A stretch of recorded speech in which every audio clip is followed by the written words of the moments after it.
Abangan nyo yung magiging ending. Kung bibilin ba o hindi. Check na po mabuti, sir. Malamig na malamig yung loob niyan. Testing si sir. Ngayong araw nga pala mga gar, ito bebenta natin si Red. Papunta nga pala tayo sa Tarlac. So ihatid natin yung ating Toyota Corolla. Ayan. So ngayon, susunduin muna natin si Andrew. Tsaka i-meet up nga pala natin yung ating isang customer na nasa SM Dasman na siya.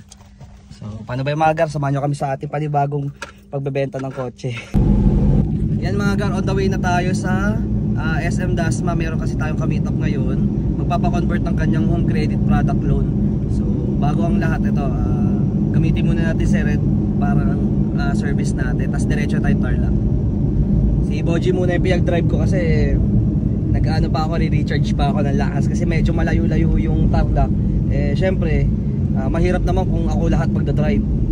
Kasi ngayon, kung tutuusin, nag-quit na ako ng Lalamove dahil antukin na talaga ako sa biyahe. Hindi ko na kaya mag-drive ng straight talaga. Kaya nung nagbagyo kami, palitan kami ni Lance. Ngayon, yan. Si Boji muna, kabiti lang naman eh. Ang sabi mo, wala na si Red. Okay lang. Na-reserve na. Okay lang. Para sa pangarap, Honda Civic na to. Kaya pagkabenta natin dito kay Red, titingin na tayo ng Honda Civic para yun naman yung performa natin, di ba? Pero mas prefer ko talaga is manual. Kaya, ayun mga gar. Samahan nyo kami sa ating road trip malala. Ayun mga gar, papunta na rin pala tayo pa Tarlac. Ayan, hinapon na tayo. Grabe, ang traffic talaga dito sa May Cavite. So, ayan, on the way na tayo. Anong oras kaya tayong abutin na ito? Gagabihin tayo ng gusto, G? So bago pumasok ng expressway, ako na yung mag-drive niyan. So siya muna pa drive ko ngayon kasi para ano naman, may lakas. So ayan. Ano ba mga gar? Mamaya na lang ulit hanggang makita natin si Sir na bibili ng ating sasakyan. Abangan nyo yung magiging ending. Kung bibilin ba o hindi. Medyo kinakabahan din kami mga gar kasi syempre ang layo din ng aming pinanggalingan papunta doon eh. Hindi kami kinakabahan dahil malayo. Kinakabahan kami baka may mangyari sa amin. Oh, lalo pa naman dalawa lang kami tapos malayo din yung pagdideliveran natin. Syempre hindi man natin. Pero mukha naman mabait si Sir kasi pangarap na daw na kotse to eh. Sobrang ano na si Sir, kumbaga sulit na siya dito dahil malakas yung aircon natin, ayan oh. Lalo na pag gabi, ano, giniginaw na nga ako eh. Giniginaw ka na talaga. So ayan, maganda pa speaker na itong ating sasakyan. Tapos kinarbo na rin natin sa harap. Ayan. Mas malakas pa to sa boses ng nanay mo. Speaker na yun to. Ganda talaga. So ayan mga gar, yun lang naman. Ito yung iPhone na nakuha ko. iPhone 15, ayan. Ito yung hello na gusto kong makita. Yun yung mga yung mga may voice na iPhone 15 is open to fully paid. Ano yun nga?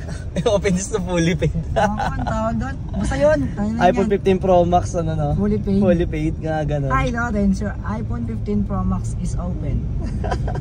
Yung pag ganun nga, ano, tapos may fully paid. Biglaan lang din naman ito mga gartso. Kaya ngayon, wala, ayan. Nabigla din ako sa transaction namin. Pero wala na, dito na, ito na. Nakakita ng iPhone, nanginginig pa yan eh. Wala nga lang yung pinaka-iconic color niya, yung kulay gray. Kaya wala rin akong choice, hindi kunin ko na to, black na lang. Tapos itong cellphone ko na dati, bigay ko na lang sa asawa ko. Tapos yung cellphone ni Ate Nessie, sa akin na lang daw, no? Pag-uusapan pa namin yan, syempre kasi ano yun eh, for keeps talaga yun. Pero syempre, marami pa naman ikaw pagkakataon makabili ng magandang cellphone na gusto mo. Basta bahala ng buhay-buhay. Sige mga gar, samahan nyo kami sa aming road trip. Skyway nga pala tayo. Yan, inabutan na tayo ng ulan. Grabe, ang lakas ng ulan. So, ayan. Tuloy pa rin tayo sa ating pupuntahan. Medyo matagal-tagal pa yan, 2 hours pa yung ating mabiyahihin. So, tara, mga gar, sama lang kayo. Lakas ng ulan. Ang hirap makakita. Sarap ito lang. Napakasarap. Ngayong mga gar, nasa expressway na nga pala tayo. So, medyo maulan pa rin tayo dito ngayon. Yan. Medyo napapag yung labas natin kasi sa sobrang lamig na ang ating aircon. So, samahan nyo kami ulit. Hanggang sa makarating tayo sa Tarlac. Ma'am, ito na lang. Ay, na. Ay, mali. Ito pala. Ah. Bawal po ba dyan sa inyo, ma'am? Itap na lang daw. Sige po, wait po. Taka hindi abot eh. 70 yung balance on pucha. Kaya abansa ka sir. 5,551 pala. Sorry guys. Grabe, kaya kay abansang card yun. Sige mga gat, tara. Let's go tayo sa matindi nating road trip na maulan. Grabe, lakas ang ulan. Pre, banggaan to, no? Ay pa, shit, banggaan. Nangyari? Pre, ano mga nangyari? Agoy, puta. Ay po, charagis. Traffic. Kaya pala traffic dun, pre. Ingat lagi. Ingat. Grabe, ulan. Yan. 21 minutes na lang. Sa SM na tayo. Kaso, apakalakas ng ulan ngayong araw mga gar. Pambihira. Sa tapat lang daw ng ano, ng SM. Ng pass overpass. Sige. Ito kay City, gagi. Ayan na. Ayan na, kay City na. Pasok mo na lang dito. Hindi kaya dito maano tayo. Hindi kaya delikado dito, pre. Ayun na ata si sir. Oh. Ayun ito na nga, treatment. Ayun na. Ayun mo naman. Sige ba? Isa ba? Check na po mabuti, sir. Malamig na malamig yung loob niyan. Ayan, sige. Yan, sir. Malamig na malamig. Paalam na rin. Sigurado na kukunin na, sir, to. Sir, power lock na yung ating sasakyan. So ito po, hindi po siya disusi, di pindot. Nasa yung ano natin, key fob natin. Ay, key fob ba yan? Pakita mo kay sir. Ayan. Ayan, ayun. Ayan na po tayo, nakarating na tayo ng Tarlac. Ayan. Sa tapat pa tayo ng SM Tarlac. Ayan. Checking lang si sir hanggang bago na kunin yung ating unit. Ayan, malamig na malamig. Pig lang namin yung oil po niyan, bago lang po yan. Kaya yung brake niya matigas na matigas po. Check nyo po pag sa loob, okay yung brake po natin. Brake pad niya makapal pa naman po yan, sir. Yan, bagong refill ko lang yan, sir. Yung ano pina-ayos po. Para siguradong ano talaga, okay lahat. Hindi naman, sir, no? Yung dito nga lang, delikado pag binuksan. Ngayon, mainit pa kasi. Dire-diretso lang po kami bumiyahe, hindi na kami tumigil. Nagpalit na siguro. Sir. Baka kasi yan, sir. Apo, Talagang lower dyan, sir. Hindi ka nakasi dyan. kaya mo, sir, pag umiga ka dito, hindi ka kasya sa ilalim. Yan po, wala pong bulok-bulok siya sa loob, Fade sir. lang, sir. Minor issue lang yan. Fade lang talaga. Fade lang talaga, tsaka ibang mga bukol-bukol. Tapos yung speakers na pa, try pala natin. Wait lang, ano, ayun sir, ang gagawin sir, lagi yung power lock, ay laging ito, pag binuksan nyo po. Sa ano po yan sir? Sa, tawag to, sa tubig. Kasi ano yung, malakas yung ano yung ulan ka ganina. Tubig lang yan sir, lowered kasi yung sasakyan sir. Lowered.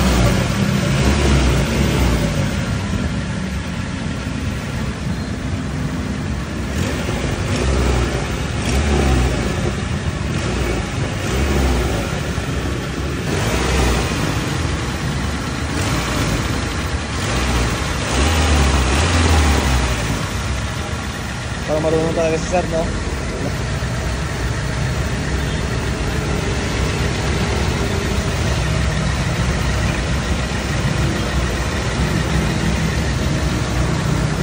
Nagtahan kami sir, mula Cavite, mula Tarlac eh. Hindi kami tumigil sir kasi gabi na rin. Galing pa kami nung meet up nung kanina.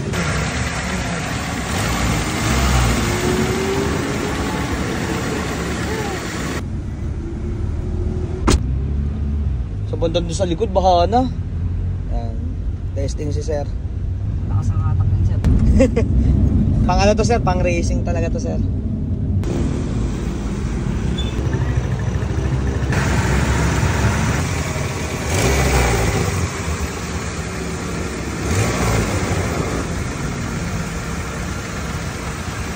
ang update sa atin ngayon, hindi kinuha ng customer. Napakalayo ng Tarlac. Grabe, uwi kami ng...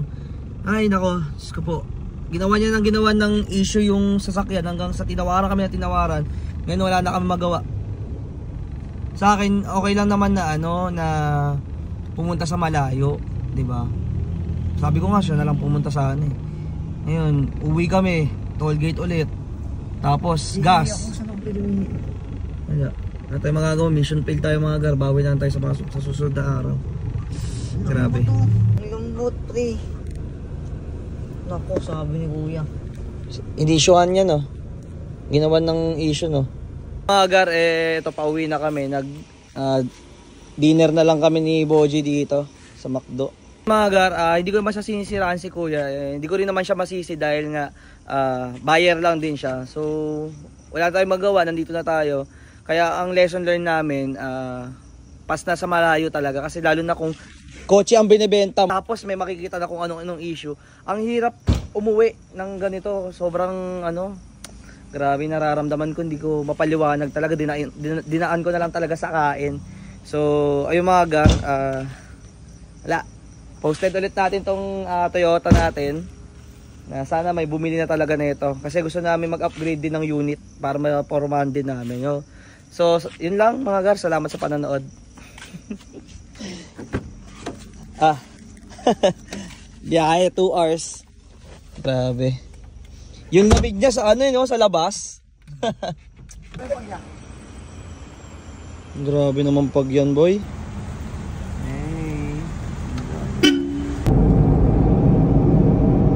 Hey. Ikaw muna.